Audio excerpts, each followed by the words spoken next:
Salt, नमक और calcium के डबल पावर फॉर्मूला के साथ।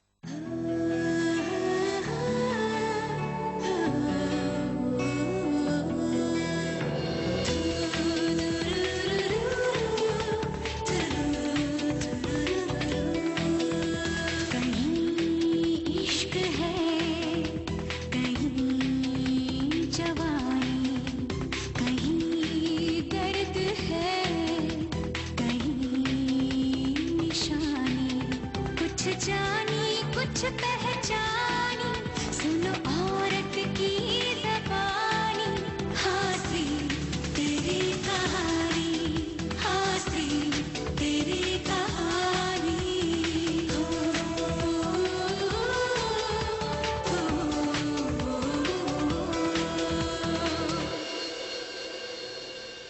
मुझे वो कुरियर देवयानी मैडम ने करने से रोका था। तुम अपनी गलती भाभी के सर डालना चाहते हो। मैडम ने वो लेटर रुकवा कर मुझसे दूसरा लेटर टाइप करवाया और वही लेटर मैडम ने रवि सर को दिखाया था। मैं तुम्हें एक शर्त पर माफ कर सकता हूँ। जिस तरह तुमने ये भाभी की सारी बातें सबसे छुपाई है, उसी तरह तुम्हें ये भी छुपाना होगा कि तुमने मुझे सब कुछ सच सच बोल दिया है। तुम कुछ छुपा तो नहीं रहे? क्या बात कर रही है मैडम? मैं आपके साथ कभी ऐसा कर सकता हूँ क्या? वो मैसेज तो मैंने आपको ये बताने के लिए किया था कि अजय सर मुझसे वो फ्रेंच डेलीगेशन के कुरियर के बारे में पूछ रहे हैं। एक बात याद रखना जोजी, तुम्हारे और मेरे लिए यही अच्छा रहेगा कि अजय इस बात से कोसों दूर रहे। जितने दिन तू इस घर में है, तू सिर्फ मेरे ही हाथ से खाना खाएगी। क्यों? अरे मैं कोई दूर थोड़ी ना जा रही हूँ। रोज यहाँ पर आऊंगी, खाना बनाऊंगी, खिलाऊंगी, उसके बाद जाऊंगी। फिर उस विशाल का क्या होगा? उनके घर में नौकर है ना। तुम्हारे हिसाब से कौन सा रिश्ता बड़ा होता है, दोस्ती का या प्यार का? अजय, रिश्ता कोई भी हो, बिना प्यार के कोई रिश्ता नहीं बनता। आप लोग नाश्ता करिए, मैं आप लोग के लिए चाय लेके आती हूँ। भैया, भैया, मुझे आपसे कुछ जरूरी बात करनी है। कहो, क्या बात? भैया, हमारे और आपके बीच की जो गलतफहमियां हैं, दरअसल वो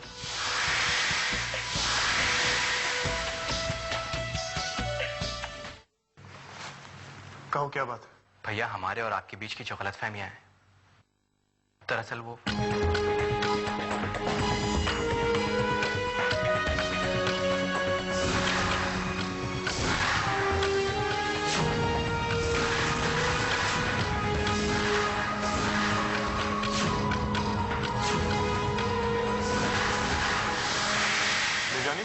कहाँ रह गए थे तुम? रवि, वो क्लाइंट इतना बोरिंग था कि क्या बताऊं, लेकिन मैंने भी हार नहीं मानी, कामयाब होके लौटी। अरे भाई, तुम किसी काम में हाथ डालो और वो काम पूरा ना हो, ये तो नामुमकिन है। ये अजय को बुआ जी की टेंशन कब से होने लगी? अरे वो बुआ जी से याद आया, वो कई दिनों से फिल्म देखने को बोल रही है, सबके साथ जाना चाहती है। मैं तो नहीं जा पाऊंगी। अजय और राधा के साथ चली जाए। नहीं भाभी, मैं भी नहीं जा पाऊंगा। अब वे फैसला बाद में करेंगे, मुझे तो बहुत भूख लगी। चलो खाना खाते हैं। अजय, तुमने भी लंच नहीं किया तो हमारे साथ खाना खा लो। भाई, अजय को तो नहीं पता, लेकिन मैंने लंच कर लिया, तो मैं तो नहीं खा पाऊंगा। क्या? देखा अजय, इनके बिना मैं खाना नहीं खाती, और आज मुझे थोड़ी सी क्या देर हो गई, खाना खा लिया। अरे भाई, खाना नहीं खा सकते तो क्या हुआ? सजा के तौर पे तुम्हारे साथ बैठ तो सकता हूँ। चलो। यस, फिर चलो।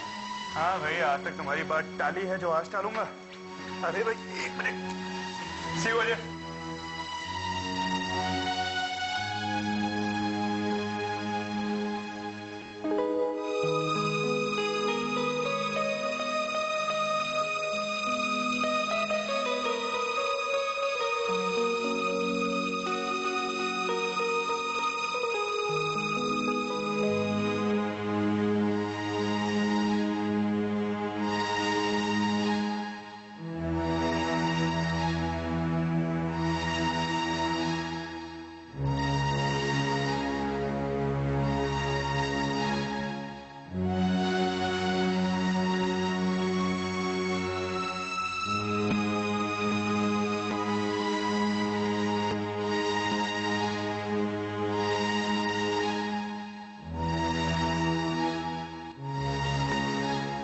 ये कैसी कश्मकश में फंस गया हूं मैं।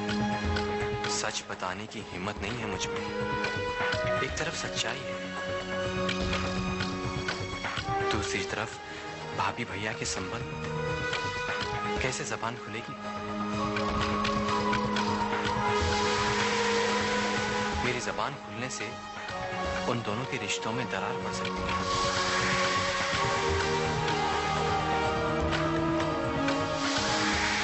मैं हर गम, हर इल्जाम अकेले बर्दाश्त कर लूंगा, लेकिन भाभी भैया की खुशहाल जिंदगी को बर्बाद नहीं होने दूंगा। मुझे ये बात राज ही रखनी होगी। वो भाई है मेरा, कब तक नाराज रहेगा? मुझे दुख तो इस बात का है कि भाभी जो कुछ भी कर रही है, आखिर क्यों कर रही है? तेरी कहानी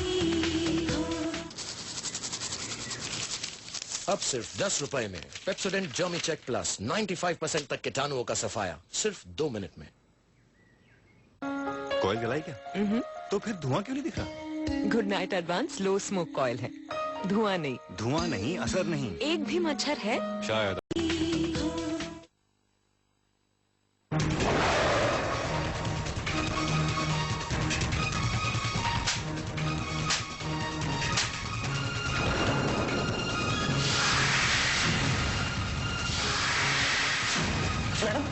तुम ये अच्छी तरह जानते कि ये थप्पड़ तुम्हें क्यों पड़ा है ना?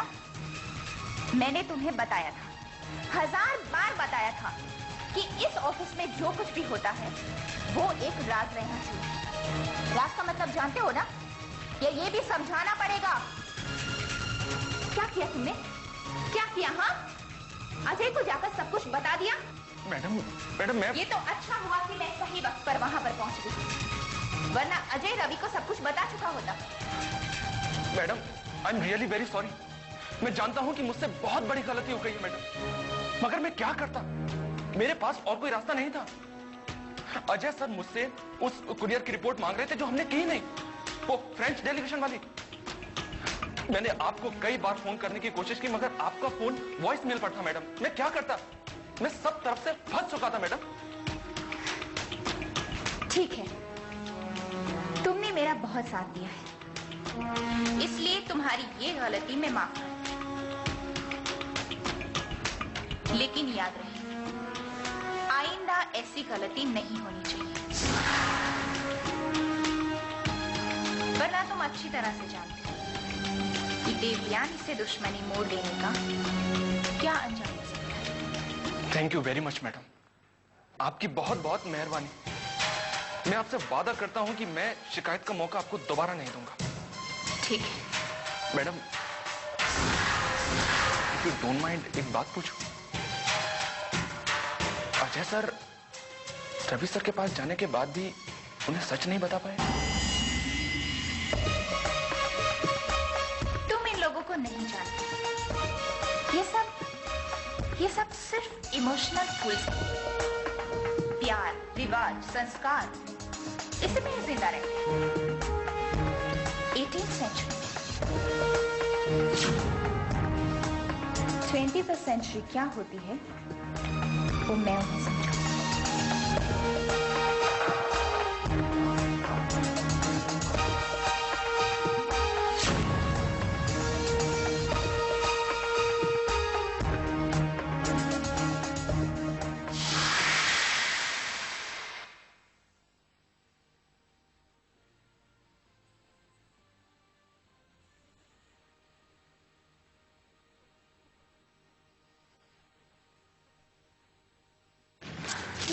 आ गई बेटा? जी मम्मा। अपने और अपनी सहेलियों की पसंद की सीढ़ी मिली? हाँ मम्मा, सीढ़ी तो मिल गई फाइनली, लेकिन ऋतु का पता नहीं उसे पसंद आते हैं कि नहीं। अरे तुम्हें तो तुम्हारे सहेलियों की पसंद पता है। मम्मा पता तो है, लेकिन ऋतु का ना कोई भरोसा नहीं है। पता नहीं उसका मूड चेंज हो जाता, कब उसे क्या पसंद आया कुछ नहीं कह सकते। अरे तू देखना, संगीत प्रोग्राम में ऋतु ही सबसे ज्यादा मस्ती करेगी। तुम्हारी रूबीना और राधा को तो पता नहीं। ऐसा नहीं मम्मा, वो दोनों भी पता बहुत खुश है। और आप देखना, इस फंक्शन में ना मैं खुद भी नाचूंगी और उन्हें भी नचाऊंगी। अरे पगली, शादी तेरी होने जा रही है। तू नाचेगी लोग क्या कहेंगे? लोग क्या कहेंगे? मैं लोगों के सामने थोड़ी ना नाचूंगी। हम चारों जने मेरे रूम में और डांस करेंगे। भगवान से ये प्रार्थना है कि तुम्हारा ये भोलापन विशाल के समझ में आ जाए। माँ, मैं विशाल के सामने थोड़ी ना नाचूंगी। अब ऋतु मुझे डम्बो कहती है, मैं डम्बो हूँ थोड़ी ना। बहुत समझदार हूँ मैं। ठीक है, आप बहुत समझदार है, लेकिन हमें बहुत काम है, तो आप बैठिए, हम तो चले। कहाँ चले? आपके पास काम है, मेरे पास भी काम है। मुझे सारी सीरीज निकालनी, गाने चूज करने, उन पर रिहर्सल करना है। मम्मा, क्या आपके साथ रिहर्सल करेंगे? नहीं मम्मी प्लीज। मम्मी संजना पागल है देखो। मैं डांस करूंगी, आपको सिर्फ मेरी कॉपी करनी है। ओके करेंगे बाबा करेंगे। मेरे हाथों में नौ चूड़ियां है, थोड़ा ठहरो सजन। आज मैं तो चली है। मेरे मम्मा रुको।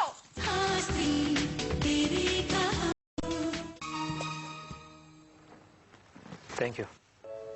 काम काज कैसा चल रहा है? बहुत बढ़िया अंकल। काम में बिजी रहना बहुत अच्छी बात है, लेकिन अपने लिए थोड़ा वक्त निकालना बहुत जरूरी होता है।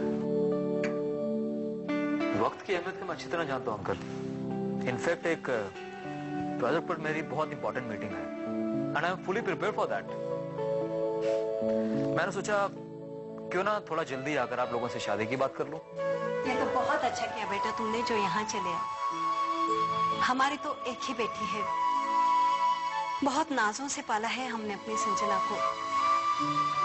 हम तो यही चाहेंगे कि अपनी बेटी की शादी पूरे धूमधाम से करें। हमारा जो कुछ भी है हमारी बेटी का ही है। इसकी विदाई में हम कोई कसर नहीं छोड़ना चाहते।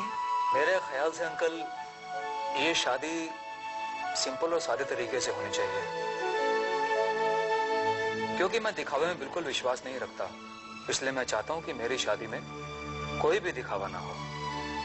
लोग शादी आलीशान ढंग से करते हैं, मगर वो ये बात भूल जाते हैं कि शादी दरअसल दो लोगों के मन का मिलन है और दो परिवार के बीच का संबंध, और कुछ नहीं। और वैसे भी अंकल जो मजा सादगी में है वो दिखावे में कहाँ। लेकिन बेटा हमारे कुछ संस्कार है, रीति रिवाज है, उन्हें निभाना हमारे लिए बहुत जरूरी है। और घर में अगर गाना बजाना ना हो तो लोगों को पता कैसे चले? आंटी मैं आपको गाने बजाने के लिए बिल्कुल मना नहीं कर रहा। जो गाना बजाना एक इंडियन वेडिंग में होता है वो आप शौक से करिए, लेकिन शादी में जितना हो सके कम से कम भीड़ इकट्ठा करिए। जितने कम लोग होंगे उतना मुझे अच्छा लगेगा। तुम्हारे जैसे ऊंचे विचारों वाले लड़के आजकल बहुत कम मिलते हैं। ये हमारी बहुत बड़ी खुशकिस्मती है कि हमारी बेटी को तुम्हारे जैसा वर मिला।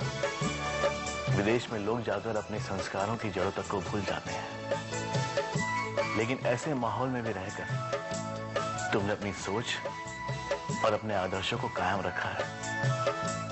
मुझे इस बात की बहुत खुशी है बेटा। शादी बिल्कुल वैसे ही होगी जैसा तुम चाहते हो। Thank you. हम अपनी बेटी की शादी में सिर्फ खास मेहमानों को ही बुलाएंगे। हमारी संजना की 3 खास सहेलियां हैं, वो जरूर आएगी। मुझे कोई एतराज नहीं।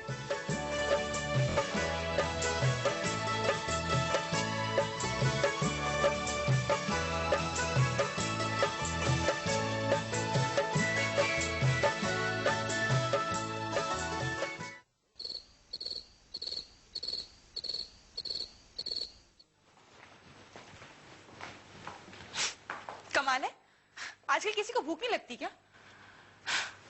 जब से भैया और भाभी बाहर गए लगता है इन सबको बाहर खाने की आदत लग गई है।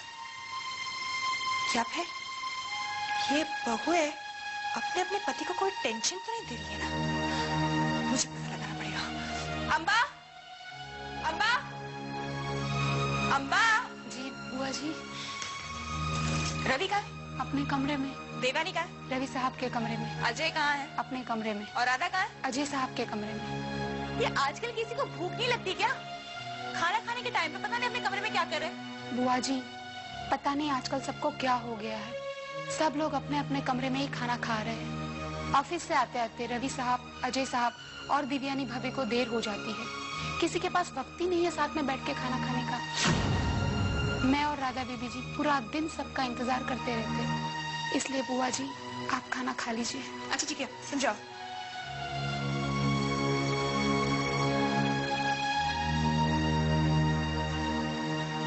कमाल है, आजकल डाइनिंग टेबल पर कोई आता ही नहीं। जब भैया और भाभी यहाँ थे तो हम रोज एक साथ बैठकर खाना खाते थे, और अब सबको साथ देख एक हफ्ता हो चुका है। मुझे लगता है कोई ना कोई टेंशन जरूर है।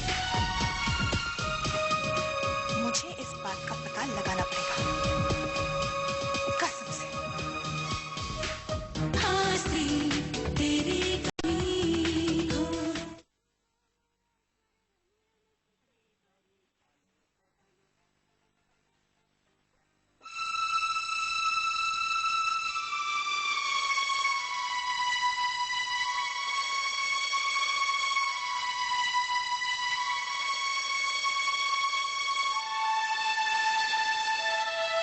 अजय, तुम कब आए?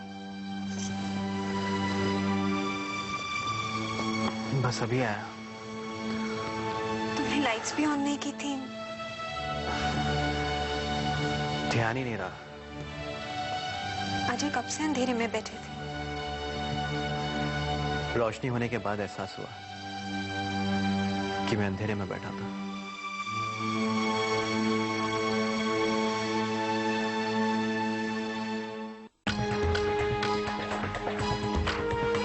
ये क्या हो गया है तुम्हें? ना वक्त की खबर है, ना अंधेरे का एहसास। अजय बात क्या है? ऐसी कोई बात नहीं है राधा। बैठे बैठे पता ही नहीं चला कि मैं कहाँ हो गया। तभी तुमने कमरे में रोशनी कर दी।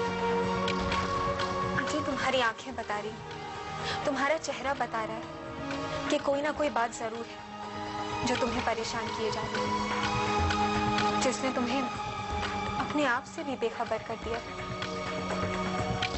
राधा ऐसी कोई बात नहीं है, मैं सच कह रहा हूँ, कोई प्रॉब्लम नहीं है। अजय, जब तुमसे झूठ नहीं बोला जाता तो फिर झूठ बोलने की कोशिश क्यों कर रहे हो? मैं झूठ नहीं बोल रहा हूँ राधा, तुम परेशान मत हो, मैं ठीक हूँ। अजय, मैं नहीं जानती कि ये सच है या झूठ, लेकिन मैंने सुना है कि अगर कोई परेशानी है, कोई बात है जो आपको चैन से बैठने नहीं दी, या किसी बात ने आपको बेचैन कर दिया, तो फिर जिसे आप अपना मानते हैं उसके सामने सब कुछ कह दीजिए, तो दिल अपने आप हल्का हो जाएगा और मन पे कोई बोझ नहीं रहेगा। मैंने तुम्हें देख लिया, अब मन पर कोई बोझ नहीं है।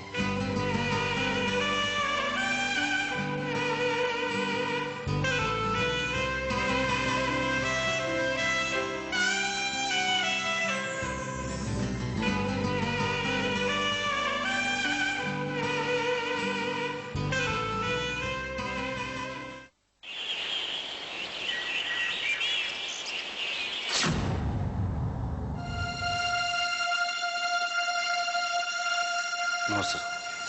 आओ शंकर चौहान, ये कुछ पेपर हैं, इन पर साइन कर दो। ले लो।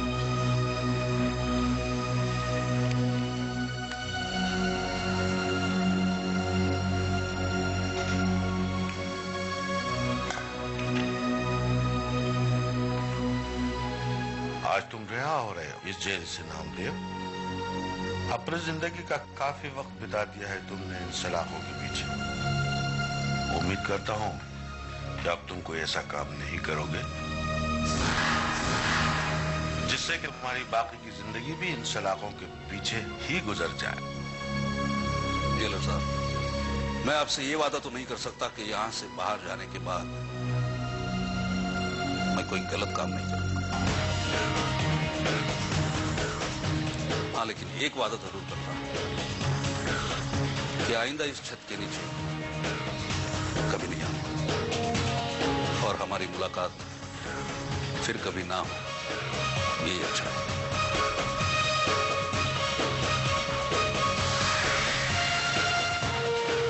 राम राम।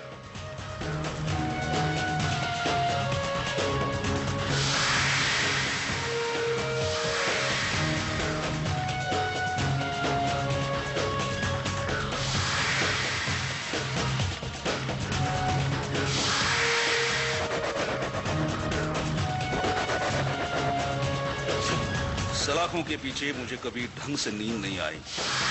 यशपाल, अब आ रहा हूं मैं तुम्हारी नींद हराम करने के लिए।